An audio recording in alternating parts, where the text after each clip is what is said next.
political world buzzing. The event, held in Phoenix, Arizona, was intended as a peaceful gathering to honor Kirk's advocacy work and rally his supporters. But tensions flared when a verbal confrontation between opposing groups quickly escalated into a physical brawl, forcing security and police officers to intervene. Dozens of attendees had gathered under candlelight to hear speeches, share prayers, and show solidarity. Yet, according to eyewitnesses, chants from counter-protesters standing nearby grew louder as the night went on. Organizers attempted to maintain order, asking participants to ignore the heckling, but frustration mounted. Video footage that circulated widely on social media showed pushing, shoving, and even punches thrown between the two groups. Some attendees claimed bottles were thrown, while others described seeing flags and banners used as makeshift weapons. Police later confirmed that several people sustained minor injuries, though none were considered life-threatening. At least 4 individuals were detained for questioning, but as of Wednesday morning, no formal charges had been announced.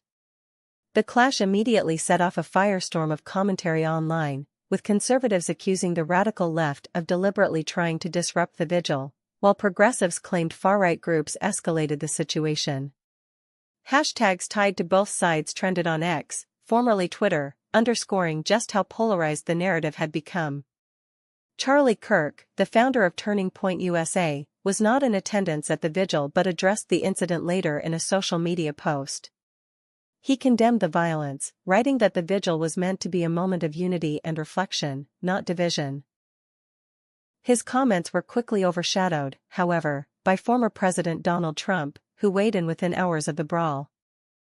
In a late-night Truth Social post, Trump called on the radical left to calm the rhetoric and accused Democrats of stoking violence across the country. The vigil for Charlie Kirk was supposed to be peaceful, Trump wrote. Instead, we saw leftist agitators come in, provoke good people, and start chaos. The radical left has gone too far. They must tone it down and stop threatening the American way of life. Trump later doubled down during a call-in interview with a conservative talk radio program. He portrayed the incident as yet another example of what he describes as political persecution and mob rule. He warned that unless Democrats change their tone, things will only get worse. The comments drew swift backlash from Democratic leaders, who accused Trump of hypocrisy. Senator Amy Klobuchar, Democrat Minnesota, told reporters, "This is the same man who cheered on violence on January 6. For him to lecture anyone about calming rhetoric is laughable." Representative Alexandria Ocasio-Cortez, Democrat New York, echoed that sentiment, posting on social media that Trump's statement was projection at its finest. Meanwhile, Republican allies defended Trump's remarks, framing him as the voice of reason in a moment of chaos. Senator Josh Hawley, Republican Missouri, argued, "The president is right. The left has created an environment where conservative Americans can't even hold a peaceful vigil without being attacked. It's disgraceful." Political analysts noted the timing of Trump's intervention. With the 2026 midterms already looming, his ability to seize on moments of unrest has become a defining feature of his post-presidency influence. The brawl at the vigil provided him with fresh material to energize his base, even as critics accused him of inflaming divisions.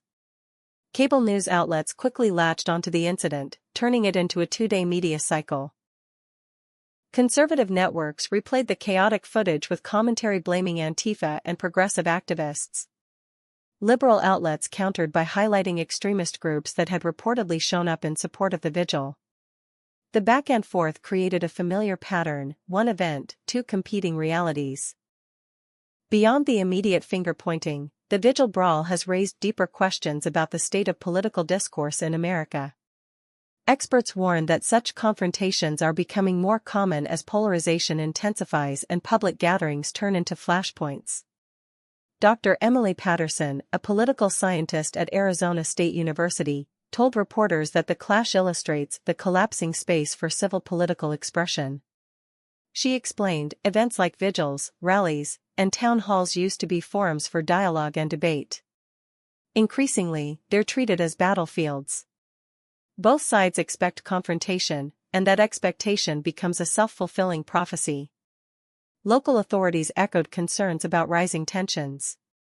Phoenix Police Chief Maria Gonzalez said her department had prepared for counter-protests but was still caught off guard by how quickly the situation spiraled. "Our officers did everything they could to de-escalate, but when people arrive looking for conflict, it's extremely difficult to prevent violence," she said.